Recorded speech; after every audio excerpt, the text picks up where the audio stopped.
बिस्मिल्लाहिर्रहमानिर्रहीम। अस्सलाम वालेकुम दोस्तों, क्या आप जानते हैं कि हमें छींक क्यों आती है? चाइना दुनिया भर से गधे क्यों खरीदता है? रात में जानवरों की आंखें क्यों चमकती हैं? और लड़कियां शादी के बाद मोटी क्यों हो जाती हैं? ऐसे ही अमेजिंग फैक्ट्स जानने के लिए हमारे इस चैनल को सब्सक्राइब करें। नाज़रीन इकराम, अगर आप अकेले हैं और किसी वीरान जगह पर हैं तो एक लम्हे के लिए आपका सारा वजूद सनसना उठेगा। घबराइए नहीं, ये कोई बिल्ली भी हो सकती है। अगर जंगल है तो मुमकिन है शेर भी हो, फिर तो जनाब घबराने की पूरी इजाज़त है। बिल्ली, कुत्ता, भेड़िया, टाइगर और कई दीगर हैवानात की आंखें अंधेरे में क्यों शोला जवाला बनी दिखाई देती हैं? इसकी वजह उनकी आँखों में दो मुनफरिद खुसूसियात हैं। इससे पहले कि हम ये दो खुसूसियात जानें, मुनासिब है कि पहले आँख की साख्त समझ लीजिए। इंसान या दीगर शिकारी हैवानात की आँख गेंद की मानद होती है, जिसका थोड़ा सा हिस्सा ही हम देख पाते हैं। बाकी हिस्सा खोपड़ी या स्किल की हड्डी के अंदर जिल्द के पीछे छुपा होता है। आँख की साख्त 3 परतों पर मुश्तमिल होती है।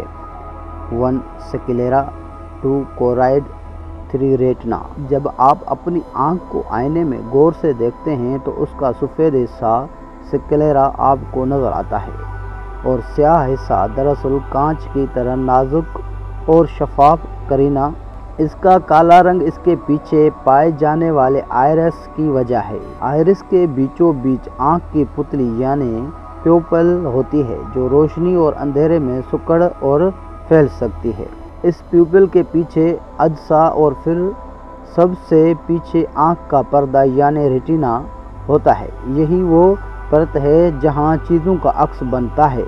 दोस्तों, अब बात करते हैं कि शादी के बाद लड़कियां अक्सर क्यों मोटी हो जाती हैं। क्या आपने कभी गौर किया है कि शादी के बाद अक्सर लोगों का जिस्मानी वज़न बढ़ने लगता है और वो मोटापे का शिकार हो जाते हैं? अगर हाँ, तो इसमें हैरान होने की वजह नहीं, क्योंकि कामयाब शादी और जिस्मानी वज़न में मुमकिन इजाफे में ताल्लुक़ मौजूद है। ये दावा मुख्तलिफ तिब्बी तहकीकी रिपोर्ट्स में सामने आया है। अमेरिका की नॉर्थ कैरोलिना की एक तहकीक में 8000 से ज़ायद जोड़ों की जिस्मानी वज़न का जायज़ा लिया गया और नतीजा निकला कि शादीशुदा ख़वातीन का वज़न शादी के अवलिन 5 से 6 साल के दौरान औसतन 5 किलो तक बढ़ सकता है। तहकीक में यह भी बताया गया है कि शादीशुदा मर्दों का भी वज़न बढ़ता है और महज 2 साल के अंदर ही जिस्मानी वज़न में 5 किलो या उससे ज़ायद इजाफा मुमकिन है, मगर ऐसा बीवी से अच्छे ताल्लुक़ से ही मुमकिन होता है। नाज़रीन इकराम, अब बात करते हैं ज़िल्ज़लों के हवाले से। ज़िल्ज़लों के मुतल्लिक़ जदीद साइंसी नज़रिया रेओनेड जॉन मिचेल ने 1760 में पेश किया। उसका कहना था कि जब ज़ेरे ज़मीन चट्टानें हरकत करती हैं तो ज़मीन की सतह लड़ने लगती है। लॉस एंजलिस के साउथ कैरोलिना यूनिवर्सिटी के एक माहिर जॉन वेडल कहते हैं कि ज़मीन के अंदर मौजूद चट्टानी परतें मुसलसल हरकत में रहती हैं और जब वो अपनी जगह से खिसकती हैं तो उनके किनारों पर शदीद दबाव पड़ता है और जब ये दबाव एक ख़ास सतह पर पहुंचता है तो वो ज़िलज़ले की शक्ल में ज़ाहिर होता है। ज़िलज़ले के झटकों से ज़मीन की सतह पर मौजूद चीज़ों को नुकसान पहुंचता है। इमारतें और दूसरी तनसीबात गिर जाती हैं, सड़कें टूट फूट जाती हैं। नाज़रीन, अब बात करते हैं कि चीन दुनिया भर से गधे क्यों खरीदता है। चीन इस वक्त दुनिया भर में फ़रोख्त के लिए पेश किए जाने वाले तमाम गधों को खरीदने के लिए कोशां है ताकि उन्हें तिब्बी मसनूआत और अद्वियात साजी में इस्तेमाल किया जा सके।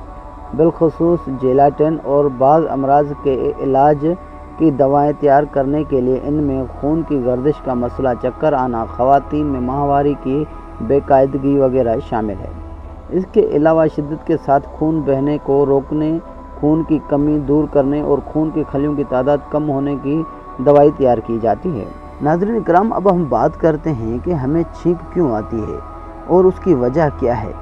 छींक उस वक्त आती है जब हमारी नाक में कोई बैरूनी चीज़, मिट्टी का ज़रा, पोलन वगैरह घुस जाए। जब ऐसी अशिया नाक में मौजूद म्यूकस मेम्ब्रेन से टकराती है तो दिमाग को सिग्नल जाता है कि नाक में कोई बैरूनी शे दाखिल हो गई है। दिमाग फेफड़ों को ज़ोर से हवा नाक के रास्ते खारिज करने का हुक्म देता है, जिससे बैरूनी سے نکل جاتی ہے۔ گویا چھینک ہمارے نظام تنفس کا ایک حفاظتی میکانزم ہے۔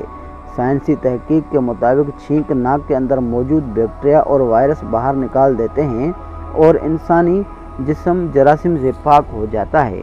چھینک کے ساتھ ہی لوگ آنکھیں بند کر لیتے ہیں اور ساتھ ہی ان کے سینے سے بھی فاسد مادہ منہ اور ناک کے راستے پورے زور کے ساتھ جسم سے باہر خارج ہو جاتی ہے۔